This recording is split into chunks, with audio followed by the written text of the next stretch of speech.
Have you ever wondered why people love the way they do? Why some cling while others push away? There's an intricate web of emotions and behaviors that shape our relationships, a kaleidoscope of patterns we call attachment and love styles. These aren't just random quirks or preferences, they're deeply rooted in our psyche, influenced by our early experiences and the relationships we've formed throughout our lives. There's a diverse spectrum of styles, each with its unique characteristics. Some of us are secure, comfortable in our relationships and confident in our love. Others might be anxious, constantly seeking reassurance and fearing abandonment. Some of us might be avoidant, distancing ourselves from emotional intimacy. And then there are those of us who are fearful, caught in a tug of war between desire and dread. These styles don't just affect how we love, but also how we interact, how we heal, and even what we fear the most. Join us as we delve into the fascinating world of love and attachment styles. Attachment styles, first proposed by psychologist Mary Ainsworth, describe how we relate to others. These patterns of attachment, formed in our earliest relationships, influence our interactions throughout our lives. Let's dive into the 4 primary attachment styles. First, we have the secure attachment style. These individuals have a positive view of themselves and others. They're comfortable with intimacy and aren't afraid to depend on others or have others depend on them. Imagine someone who can easily communicate their needs, holds a balanced perspective of themselves and others, and who approaches relationships with little fear or anxiety. That's secure attachment. Next, we have the anxious, preoccupied style.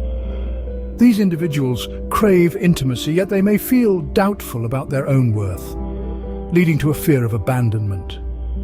Consider someone who constantly needs reassurance, finds it hard to trust their partner's feelings, and is often on an emotional roller coaster. That's the anxious, preoccupied style. Thirdly, there's the dismissive, avoidant style. These individuals prize independence above all, often to the point of avoiding close relationships. They're self-sufficient to a fault and may dismiss the importance of emotional connection. Picture someone who appears emotionally distant, dismisses others' feelings, and equates independence with self-worth. That's the dismissive avoidant style. Lastly, we have the fearful avoidant style.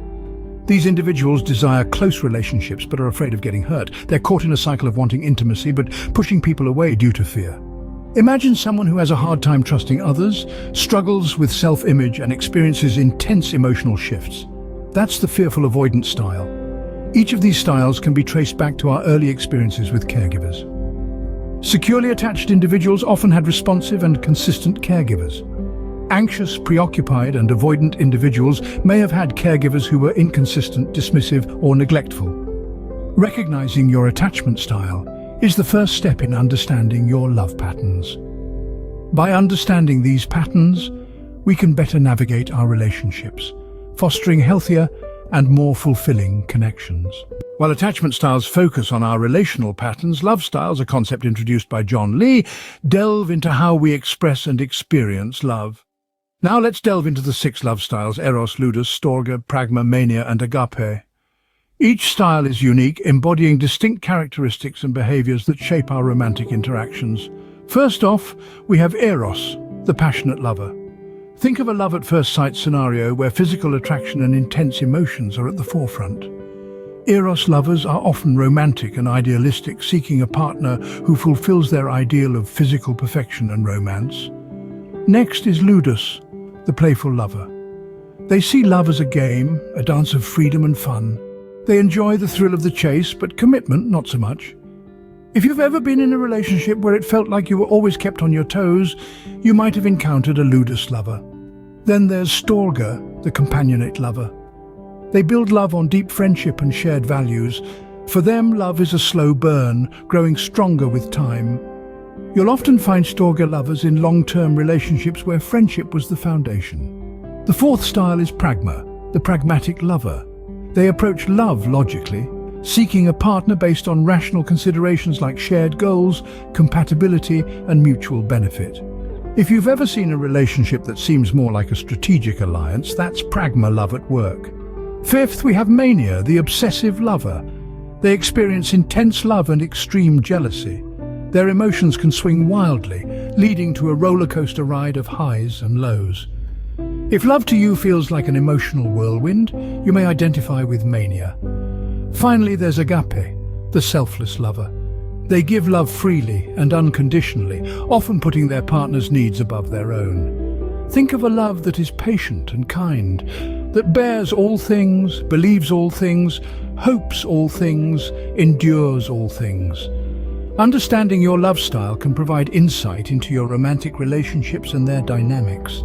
So take some time to reflect on these styles. Which one resonates with you? But what happens when different attachment and love styles come together? An interesting question indeed. It's like a dance, a tango of emotions, where each step, each movement influences the other. For instance, when an anxiously attached individual pairs with a dismissive lover, the relationship can be a roller coaster of highs and lows. The anxious person's need for reassurance may clash with the dismissive's need for independence, leading to tension. On the other hand, imagine a secure attachment style interacting with an erotic love style. The security and reliability offered by the secure individual can provide a stable base for the passionate expressions of the erotic lover. Understanding these dynamics is crucial. It helps us navigate the complex maze of relationships and work towards healthier interactions. We can address our deepest fears, heal our wounds, and grow as individuals and as partners. The key to successful relationships lies in understanding, acceptance, and growth. So, what do these styles tell us about love and attachment? They provide a mirror, reflecting our behaviors, patterns, and tendencies in relationships. We all have our unique styles, formed by a complex interplay of experiences, perceptions, and individual psychology. However, this isn't set in stone. With understanding comes the power to change.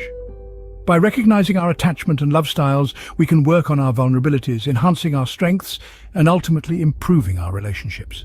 It's about being empathetic, not only towards others, but also towards ourselves.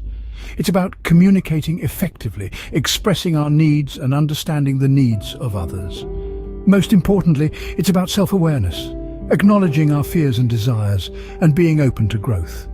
Love and attachment are powerful forces, capable of bringing immense joy, but also profound sorrow. They shape our lives in ways we might not always comprehend. As the famous philosopher Plato once said, "At the touch of love, everyone becomes a poet." So let's embrace our unique styles and write our own love stories.